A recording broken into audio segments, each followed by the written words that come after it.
पान करें उससे पहले आज है मोहिनी एकादशी। मोहिनी एकादशी की आप सभी को हार्दिक शुभकामनाएं। मोहिनी, भगवान ने मोहिनी का रूप लिया, कब लिया? जब समुद्र मंथन हो रहा था। समुद्र मंथन करने का मुख्य उद्देश्य केवल मात्र एक ही था कि भाई इससे अमृत निकलेगा और अमृत पान करके हम अमर हो जाएंगे। राक्षस भी यही चाहते थे और देवगण भी यही चाहते थे। अमृत सबसे अंत में निकला। सबसे पहले क्या निकलता है? विष, जहर, हलाहल। तो सबसे पहले निकला हलाहल।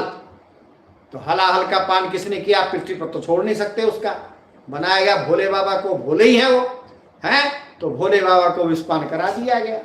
और भोले पान ने, जो भोलेनाथ है उन्होंने विष का पान तो किया, लेकिन विष को कहां धारण कर लिया? अपने कंठ में। और विष धारण करने से उनका कंठ हो गया नीला और भगवान भोलेनाथ का नाम पड़ गया नीलकंठ। तो बोले नीलकंठ महादेव की जय। तो जहर पीने से जो भोलेनाथ हैं उनका गला तो नीला हुआ ही, पूरा शरीर उनका तपने लग गया। उसके पश्चात क्या किया गया? उन पर जलाभिषेक किया गया ताकि गर्मी से कुछ शांति प्राप्त हो। जलाभिषेक किया गया, दुग्धाभिषेक किया गया, है जी, मधु का अभिषेक किया गया। तो ये जितने भी अभिषेक हैं वो जहर की गर्मी को शांत करने के लिए किया गया।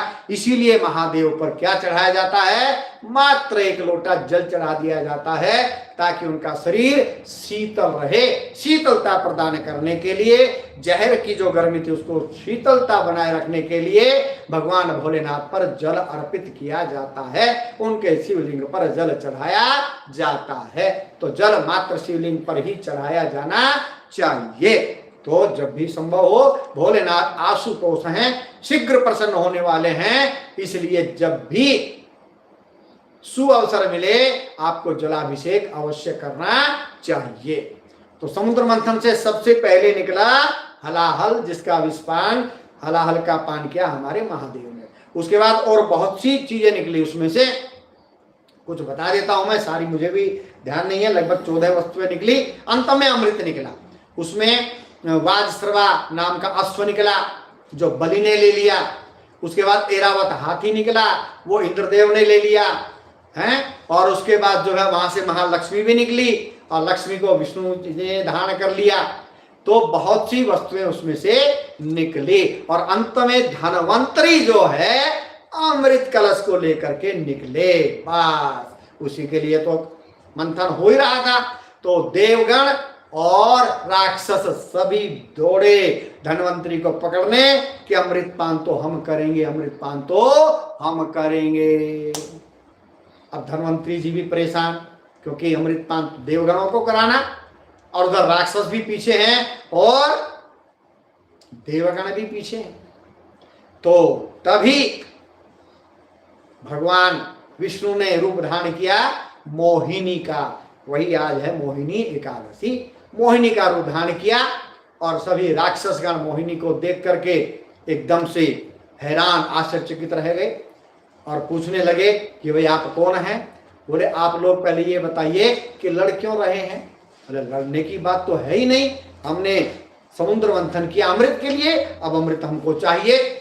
बोला ऐसा है, अगर ऐसे तुम करते रहोगे तो हो सकता है कि धनवंतरी महाराज के हाथ से एक दिल मिला जाए और ये कलश गिर जाए तो अमृत का तो हो गया नाश। वैसे भी अमृत 4 स्थानों पर गिरा था जहां पर आजकल क्या लगता है? कुंभ लगता है। क्षिप्रा नदी के तट पर, उज्जैन में, इलाहाबाद प्रयागराज में और हरिद्वार में, जहां जहां अमृत गिरा वहीं पर जो है लगता है कुंभ। अगले वर्ष भी लगने वाला है। कहाँ लगेगा? नासिक में। तो मोहिनी से कहा गया, भाई राक्षस तो राक्षसी थे। मोहिनी ने कहा भाई यदि आप सब लोग मान जाएं मेरी बात तो मैं आप सबको अमृत पान करा दूं। राक्षसों ने कहा ठीक है अमृत पान कराइए आप, लेकिन मोहिनी ने कहा आप सभी पंक्ति बना करके पंक्तिबद्ध होकर के बैठ जाइए। एक पंक्ति में देवगण बैठ जाएं और एक पंक्ति में राक्षस गण बैठ जाएं ताकि सबको अमृतपान हो जाए। सब बैठ गए जी।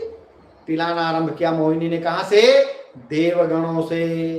देवगण को पिलाते पिलाते पिलाते जा रहे हैं कि अंत में जो एक राक्षस था वो देवगणों का रूप धारण करके वहां बैठ गया। और जैसे ही अमृत पान करने के लिए उसने हाथ आगे को किया और भगवान विष्णु ने अमृत उसको पिलाया, तो तभी चंद्रमा और सूरज बोल पड़ा ये राक्षस है, राक्षस है, राक्षस है। तो भगवान ने तुरंत मोहिनी का रूप छोड़ दिया और भगवान विष्णु का धारण करके सुदर्शन चक्र से उसका गर्दन और धड़ अलग अलग कर दिया। लेकिन उसकी मृत्यु नहीं हुई। क्यों नहीं हुई? क्योंकि वो अमृत पान कर चुका था।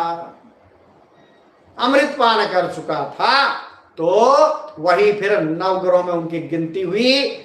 मस्तक जो ऊपर का था वो बना राहु और नीचे का शरीर बन गया केतु। तो आप सभी को मोहिनी एकादशी की हार्दिक शुभकामनाएं।